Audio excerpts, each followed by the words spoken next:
Oi pessoal, tudo bem? Como vocês estão? Espero que estejam todos bem. Eu sou Ana Carolina Coelho, sou ginecologista e obstetra. Iniciando agora para vocês meu canal no YouTube, uma nova plataforma que eu tô super animada, uma nova abordagem, novas formas de falar de assuntos associados à ginecologia e à obstetrícia, com respeito, com carinho, sem tabus, sem medos, sem preocupações, com muita liberdade. É isso que eu quero trazer para vocês aqui e é isso que eu já apresento para vocês lá no meu Instagram. Vou colocar para vocês aqui o arroba. Quem não me segue ainda lá, segue também pra gente poder ter mais essa forma de se comunicar. E vamos juntos aprender um pouquinho mais?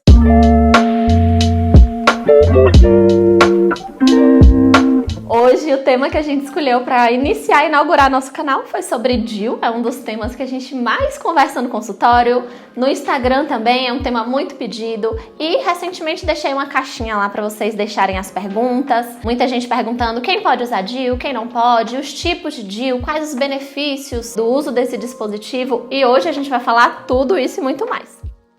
Então, a primeira pergunta que eu tenho aqui é: quando posso inserir o DIU após o parto? A inserção do DIU após o parto pode ser feita basicamente de duas formas. Ou imediatamente após o parto, a gente considera o período de até 48 horas após o parto, ou 40 dias após o parto. Por que a gente segue essa janela de oportunidade? Porque logo após o parto a gente faz a inserção naquelas pacientes em que a gente vai ter dificuldade de acompanhar, em que não tem uma frequência de ida ao ginecologista como parte da sua rotina e que a gente vai perder essa paciente se a gente não usar um método contraceptivo efetivo com ela. Uma paciente que deseja contracepção, mas que a gente sabe que não vai retornar no consultório do ginecologista. O mais indicado seria a partir de 40 dias após o parto, pois já aconteceu as contrações, né, que vão fazer com que o útero volte ao lugar. Então esse período de antes de 40 dias após o parto, ele aumenta muito a chance de expulsão, a taxa de expulsão.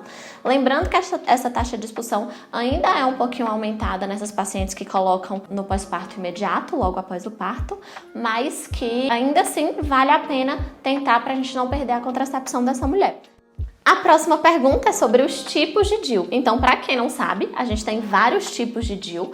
A gente pode dividir esses DIUs basicamente em DIUs hormonais e DIUs não hormonais. Dentre os DIUs não hormonais, a gente tem o de cobre com prata e o de cobre. E os DIUs hormonais, a gente tem DIUs apenas com progesterona e no mercado brasileiro a gente tem duas opções, uma com dosagem um pouquinho mais alta e uma com dosagem um pouquinho menor. De maneira geral, quais são as diferenças entre esses tipos de DIU? O DIU não hormonal, ele não vai ter nenhuma interferência no seu ciclo menstrual. Isso inclui até mesmo o fato de que muitas mulheres que não menstruariam sem o DIU não vão menstruar, seja por estar amamentando, seja por distúrbios hormonais. Ele não vai fazer com que a mulher menstrue, nem vai fazer com que a mulher deixe de menstruar. O DIU não hormonal, o DIU de cobre ou de prata, certo? Já os DIUs com hormônio, eles causam uma taxa de amenorreia, que é ficar sem menstruar, de aproximadamente 60% a 70%. Então a maioria dessas mulheres vão ficar sem menstruar. Além disso, o DIU não hormonal, que é o DIU em que a mulher segue menstruando normalmente, ele pode ter um pouquinho de aumento como efeito colateral nas cólicas e no sangramento, no fluxo menstrual. Os DIUs hormonais, eles são mais indicados para quem já tem queixa de cólica antes mesmo de usar esse método, porque os DIUs não hormonais de cobre com prata podem aumentar essa cólica, né? Enquanto que os DIUs hormonais, principalmente naquelas mulheres que ficam sem menstruar, que são a maioria, vão acabar, pelo contrário, diminuindo as cólicas, né? Próxima pergunta: preciso estar menstruada para inserir o DIU? Não precisa estar menstruada. Existem vantagens de inserir o DIU menstruada. Por quê? Primeiro, porque você tem certeza que aquela mulher não está grávida, que é uma das pouquíssimas contraindicações para a inserção do DIU, né? Que são malformações no útero, um útero deformado por dentro que não comporta esse DIU, ou a presença de uma gestação. Então a gente precisa excluir gestação para poder inserir o DIU. Então, estando menstruada, já sabe que aquela mulher não está grávida. E além disso, o fato do colo já estar mais pérvio, já está um pouquinho mais aberto, que eu costumo explicar para as minhas pacientes da seguinte forma: se aquele colo já está aberto para sair alguma coisa dali de dentro, que é o fluxo menstrual, né? Ele já está também mais pérvio e mais aberto para você colocar alguma coisa lá dentro. Então, facilita esse processo, faz com que esse processo seja menos doloroso, faz com que ele seja mais tranquilo. Além de que algumas mulheres, principalmente que nunca tiveram filho, principalmente que nunca pariram por via vaginal, né, podem ter esse colo um pouquinho mais fechado e dificultar um pouquinho o processo, precisando até, em alguns casos, solicitar que a paciente retorne em um outro momento quando ela esteja menstruada para facilitar a inserção. Mas não é obrigatório.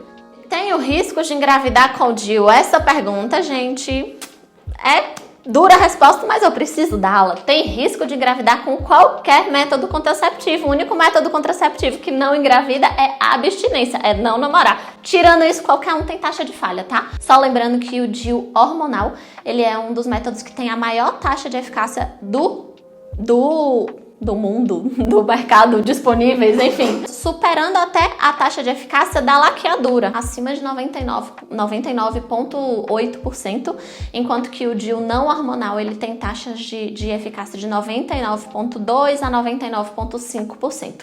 Ainda assim, são considerados métodos muito seguros, mais seguros do que os anticoncepcionais orais, mais seguros do que as injeções.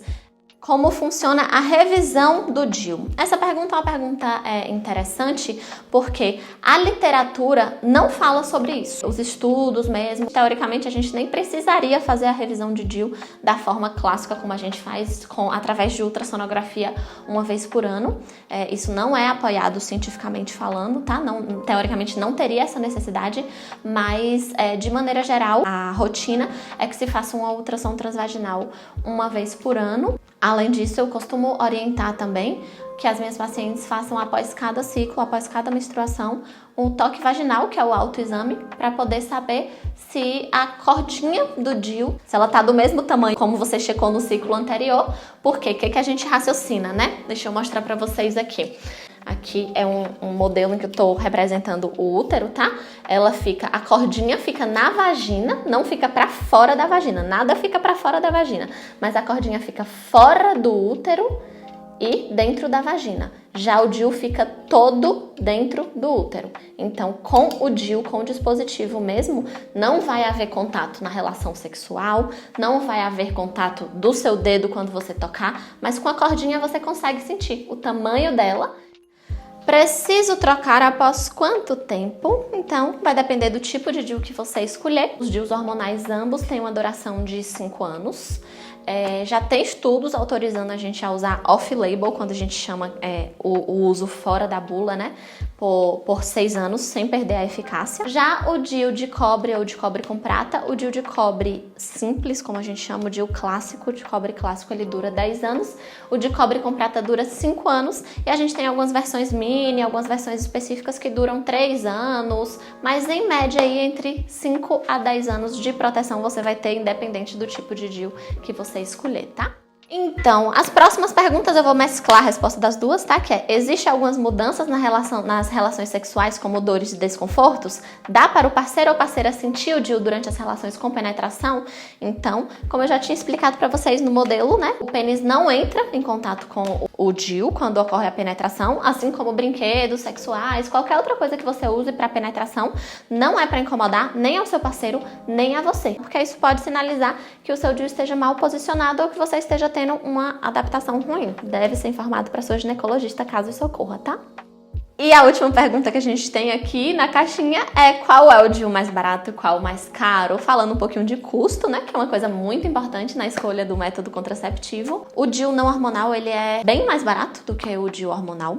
O DIU de cobre, ele custa aí aproximadamente os DIUs mais clássicos por volta de 150 a 200 reais, sendo que o de cobre com prata, ele custa aproximadamente uns 250 a 300. Lembrando que eu tô falando de valores atuais, né? Teve um aumento do custo dos DIUs com a pandemia.